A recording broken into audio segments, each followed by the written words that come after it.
Perhaps there is a force inside you that you have never learned to recognize, because it rarely appears as an enemy. It does not arrive announcing that it has come to destroy your plans. It does not shout, it does not threaten, it may not even raise its voice. It simply whispers that today is not the right day, that tomorrow will be easier, that you are not ready yet, that there are more urgent things to deal with, and before you realize it, years have passed, and what once felt like the most important calling of your life has become nothing more than a silent memory of who you could have been. Now imagine waking up inside a house that is completely familiar, but something feels strange. You know exactly what you need to do. You know the next step. You know the way. But every time you get close to the door, something happens. A message arrives. A task appears. An old concern returns. A small distraction suddenly demands your attention. And once again, you step away. Not because someone stopped you, but because you found a reason convincing enough not to walk through the door. And perhaps this is one of the most dangerous experiences of human existence. Not being stopped by a wall, but building the wall yourself, and then forgetting that you were the one who placed every brick. Look at your own life, not as someone trying to judge themselves, but as someone investigating a phenomenon. Is there something you deeply want to do, change, learn, create, or overcome? But you keep postponing it, not abandoning it, only postponing it. Because as long as something is postponed, you can still believe that it will happen one day, and that possibility is comfortable. It allows you to preserve the dream without having to face the risk of making it real. This is where the investigation begins. Because very often, the greatest obstacle is not a lack of ability, nor the absence of opportunity, nor the opinions of other people, but an invisible force that appears precisely when you try to rise into a higher version of yourself. Notice something. When you decide to give up, abandon a discipline, return to an old pattern, or surrender once again to what you already know, the path often seems open. Everything feels easier. The body does not resist as much. The mind quickly finds its reasons. The environment seems to cooperate. But when you decide to grow, something changes. When you decide to study seriously, take care of your body, overcome an addiction, create something that truly matters, transform a relationship, develop a skill, abandon an old identity, or finally give form to something that has existed inside you for years, a strange pressure begins to appear. Suddenly, your phone seems more interesting. Your bed seems more necessary. Small tasks begin to feel urgent. Fear starts presenting arguments, and the most dangerous part is that those arguments may be true. You may actually be tired. You may genuinely have problems. You may truly not have all the ideal conditions, but a truth can still be used as an excuse. This is one of the great mysteries of self-sabotage. The force that keeps you still does not need to invent a lie. It only needs to take a partial truth and turn it into a complete prison. You say, "I cannot begin because I do not have enough time." And perhaps you truly do not have much time, but the question is different. Do you not have time? Or have you simply not decided that this deserves a place in your life? You say, "I need to wait for the right moment." But how many times has the right moment been nothing more than an elegant name for fear? You say, "When everything becomes calmer, I will begin." And perhaps that day will never come, because life was never designed to offer perfect conditions before every transformation. Transformation happens when you learn to act within imperfection. There is a part of your life that you live every day, the part that pays bills, fulfills obligations, answers messages, solves problems, and keeps everything functioning. But there is another life, a life that remains suspended, waiting, a possibility that never completely disappears, even when you try to forget it. It may be a project, a change, a discipline, a study, an inner search, a different way of existing. You may go months without thinking about it, but then, at some unexpected moment, it returns, not as an order, but as a question. And then you feel something you cannot fully explain, because there is a pain that does not come from failure. It comes from never trying. The pain of a life that continues functioning on the outside, while something inside remains without expression. Perhaps you have learned to call this feeling anxiety, boredom, dissatisfaction, lack of motivation. But perhaps, in some cases, it is also the sign of a growing distance between the life you are living and the life you know you could live. This does not mean that every form of suffering has one single cause, nor that every difficulty can be solved simply through willpower. But there is a question we almost never ask when we feel dissatisfied: what inside me is trying to be born? Because change does not only destroy old habits, it threatens entire identities. If you truly change, some people may no longer recognize you. If you truly take responsibility, you may no longer be able to blame the same circumstances. If you truly begin, you may be forced to discover that you were capable all along, and that discovery can be frightening, because as long as you believe you cannot, you remain protected by possibility.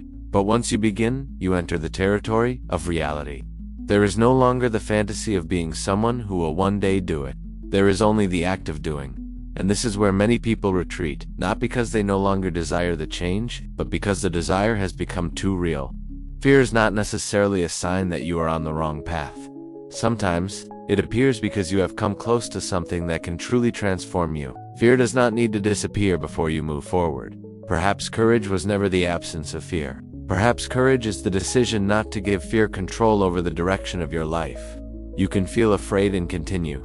You can doubt yourself and continue. You can feel unprepared and continue learning. Consciousness does not awaken when you finally feel invincible. It awakens when you realize that you no longer need to feel invincible in order to act. But there is something even deeper. You can win a battle today and meet the same obstacle again tomorrow. That is why transformation is not a single moment. It is not one dramatic decision made once. It is a daily relationship with whatever inside you is trying to return your consciousness to its previous state. Each day presents a small choice, not between perfection and failure, but between repeating automatically and acting with awareness.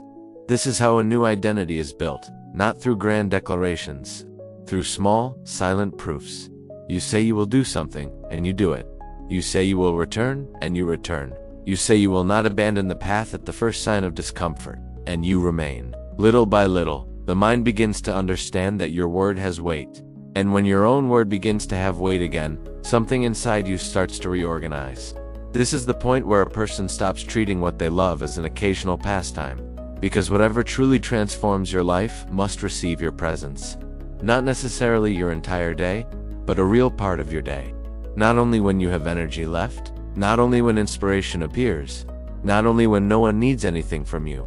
What is essential cannot always depend on what remains. You do not need to turn your dream into an obsession. You simply need to stop treating it as something disposable. There is a profound difference between desiring change and organizing your life around it. The first belongs to imagination. The second belongs to consciousness. And perhaps this is the boundary you need to cross. Not to become someone else, but to stop abandoning the person you could become. Life does not demand that you accomplish something enormous. It does not demand that the entire world recognize your name. But there is a question no external applause can answer for you. Are you using what you have been given? Your intelligence, your sensitivity, your ability to learn, your strength, your creativity, your capacity to serve? Or are you using all of these things only to build a more comfortable version of the same prison? Perhaps your greatest work is not something you need to build in the world. Perhaps it is the human being you are becoming, and no one can do that work for you. Other people can advise you. They can support you. They can inspire you. They can walk beside you. But there is a part of the journey that is absolutely individual. No one can choose for you what you will continue postponing. No one can sit inside your mind and recognize the excuse at the exact moment it is born. No one can walk through the door in your place, and perhaps you already know what your door is. Perhaps it is a conversation, a decision, a habit, a study, a creation, a change you have been pushing toward a future that never arrives. So before this video ends, do not make another grand promise. Do not tell yourself that everything will be different tomorrow. Simply observe the next moment when that voice appears. The voice that says later, the voice that says, not yet. The voice that offers a perfectly reasonable explanation for why you should remain exactly where you are. Do not fight it as if it were a monster. Simply recognize it and ask, what am I really trying to avoid? The discomfort of beginning, the risk of failure, the responsibility of discovering what I am truly capable of, or the transformation that will happen if I finally stop being who I have been. Perhaps resistance is not proof that you should give up. Perhaps it is the exact point where your consciousness encounters what still needs to be developed. And perhaps, somewhere inside you, there is a life that has not yet been lived, not because it is lost, but because it is still waiting for you to stop negotiating with fear. The question is not whether you possess some grand destiny. The question is simpler. Is there something inside you that continues to call? If there is, perhaps you already know the next step. Not the perfect step, not the final step, only the next one. And perhaps this is how a life begins to change. Not when the world finally clears the path, but when you decide to walk despite everything that, for so long, made you believe you could not. If this investigation awakened a question within you, Do not abandon it too quickly. Keep investigating, keep questioning what seems obvious. Keep observing your own consciousness, because awakening is not finding a final answer. It is becoming unable to continue living without asking the right questions. This is the inner multiverse. And if you want to continue expanding your consciousness, exploring the limits of the mind, self-knowledge, and inner power, stay with us. Subscribe to the channel and continue this journey of awakening with us. Perhaps the next step of your journey is waiting behind a door you are still trying to convince yourself you do not need to open.